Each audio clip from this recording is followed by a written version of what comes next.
Olá pessoal do oitavo ano, tudo bem com vocês? Hoje a gente vai dar início à nossa Unit 3, que é a Unidade 3. Essa aula é a aula do dia 4/5, certo?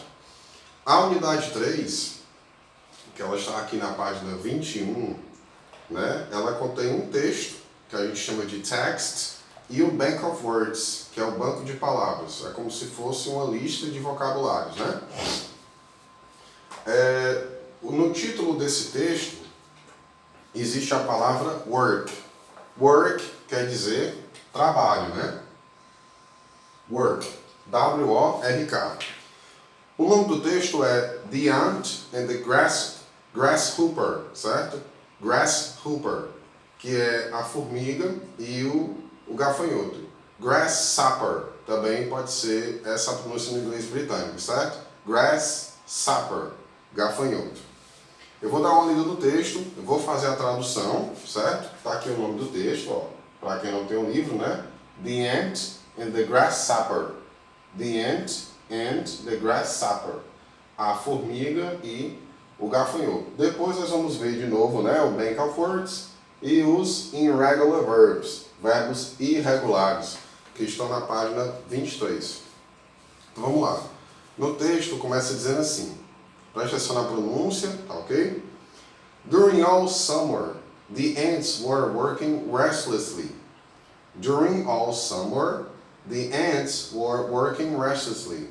Durante todo o verão, as formigas estavam trabalhando incansavelmente. Gathering all food they could. Gathering all the food they could. Juntando, né, juntando todas as comidas que eles podiam.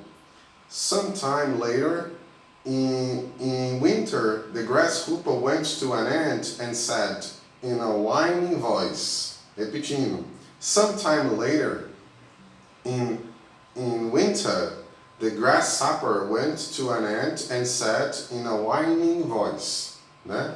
Sometime quer dizer há um tempo, né? Há um tempo, sometime, há um tempo depois. In the winter quer dizer inverno, winter. The grasshopper went to, o gafanhoto veio até a formiga e disse com uma voz chorosa, whine é chorosa, né? How about giving me a little bit of all that food you have, ant? Repetindo. How about giving me a little bit of all that food you have, ant? Que tal me dar um pouco dessa comida, dessa pouca comida que você tem, formiga, né? Aí the ant replied. The ant replied. A formiga respondeu. I'm sorry, grasshopper, but we worked all summer to gather this food, and we need every bit of it to feed us through winter. Repetindo de novo, ó. I'm sorry, grasshopper. I'm sorry, grasshopper. Me desculpe, gafanhoto. But we worked. Mas nós trabalhamos. All summer together. Todo o verão, né, para poder juntar this food. And we need every bit of it. Né, para juntar essa comida e nós precisamos de cada pequeno pedaço para nos alimentar. To feed us. To feed us. Para nos alimentar. Through winter. Durante, né, o inverno. What did you do all summer? What did you do all summer? A formiga pergunta para o gafanhoto, o que você fez todo o verão? Aí ela fala, oh, I sung and drank and danced all the time. I sung and drank and danced all the time. Eu dancei e bebi o tempo todo. But I'm hungry now. But I'm hungry now. Not last summer. Mas eu estou com fome agora. E não no último verão, né? No verão passado. Continuando. That's just the point. Said the ant. Isso é justamente o ponto, né? É justamente isso, disse a formiga.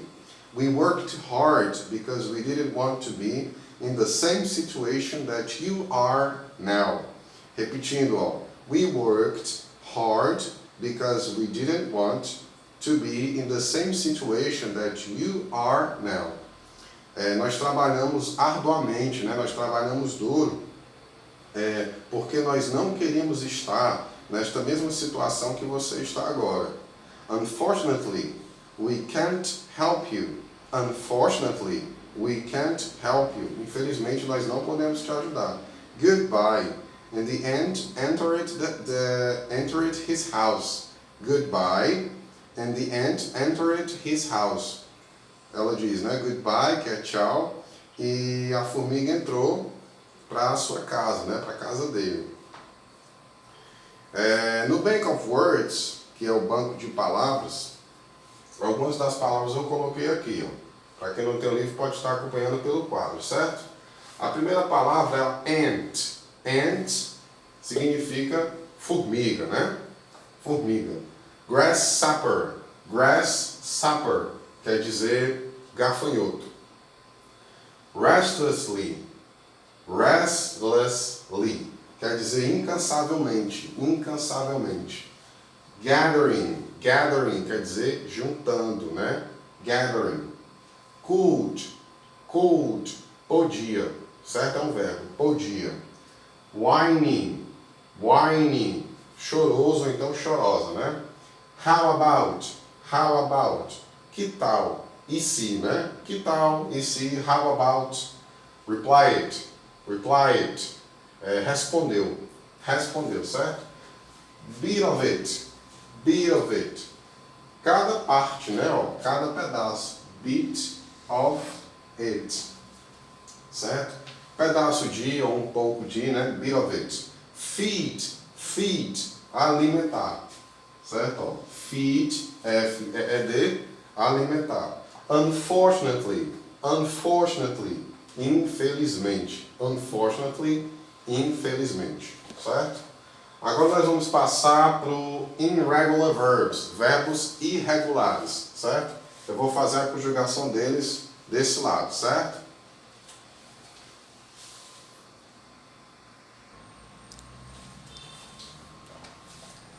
Bem, pessoal, como eu havia falado, dando continuação à nossa matéria, na página 23, vocês vão ver bem aqui em cima a palavra grammar.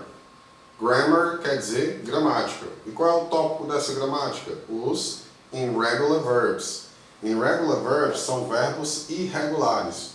O que é que significa isso? Todos esses verbos irregulares eles precisam ser memorizados, porque não existe uma regra para você saber como é que vai usar. Você tem que memorizar verbo por verbo. Porque assim, esses verbos eles têm uma maneira totalmente diferente de escrever do que os verbos regulares. Vocês lembram quando nós estávamos em aula na escola, a gente viu os verbos regulares? Esses verbos regulares você só acrescenta o ED no final da palavra. Por exemplo, I dance, eu danço. Eu dancei, I danced. Eu coloco só um D depois do E. I like, eu gosto. Eu gostei, I liked. I liked. Eu amo, I love. Eu amei, I loved. I loved. Lógico que já vai ter palavras que vai ter o E. Se já tiver a letra E, você acrescenta só um D. Se não tiver, você coloca o ED. Certo? Mas os verbos regulares, eles são mais fáceis, porque você só acrescenta o ED ou então só o D. Os irregulares, eles são mais complicados, porque você tem que memorizar a tabela. Aqui só são alguns verbos irregulares, né? Na forma original dele, que é a forma infinitiva, ó, infinitive, e aqui o seu simple past, que é onde ele vai alterar, na forma do passado, ó, simple past, passado simples. Se você acompanhar comigo aí na página 23, diz assim, ó, no comecinho dos irregular verbs, vimos na unidade anterior as regras para formarmos o passado simples, de verbos regulares. Com os verbos irregulares, a regra é memorizar as formas de infinitivo e passado simples. Eu vou fazer aqui a leitura bem rápido, mostrando o presente e o passado simples, né? Primeiro você tem aqui o to go. Lembrando que sempre vai precisar desse to. Tá vendo? Ó, antes dos verbos, todos têm to. Porque assim mostra que a palavra está no infinitivo, na forma original dela. Por exemplo, correr, andar, dirigir, olhar, ler, reproduzir, né? perceber. Todas essas palavras estão no infinitivo. Então você precisa colocar o to. To go significa ir. To go. E went significa foi. Certo? Ó, to go, ir. Went é o passado de to go. Foi. To buy. To buy. Comprar. Comprar. E o passado é bought. Bought. To buy, comprar. E o passado, bought. To drive. To drive significa dirigir. Dirigiu no passado. Drove. To drive. Drove. To eat. To eat significa comer. No presente, ó. To eat. E comeu no passado, então comi. Ate. Ate. Tem a mesma pronúncia do número 8 no inglês, ó. 1, 2, 3, 4, 5, 6, 7, 8. A mesma pronúncia. 8. É o até do português sem acento, né? To write. Escrever. To write. Escrever. Wrote. Escrevi. Ou então escreveu. Wrote. Escrevi. Escreveu. To read. To read significa ler. Read é leu. Ou então li. Você percebe que a escrita é a mesma, ó. Não muda, só vai mudar a pronúncia aqui. Nesse caso, só muda a pronúncia. To read e read. A escrita é a mesma. To speak. To speak significa falar. To speak, falar. Spoke, falei ou falou. Spoke, falei ou falou. Então, memorize bem.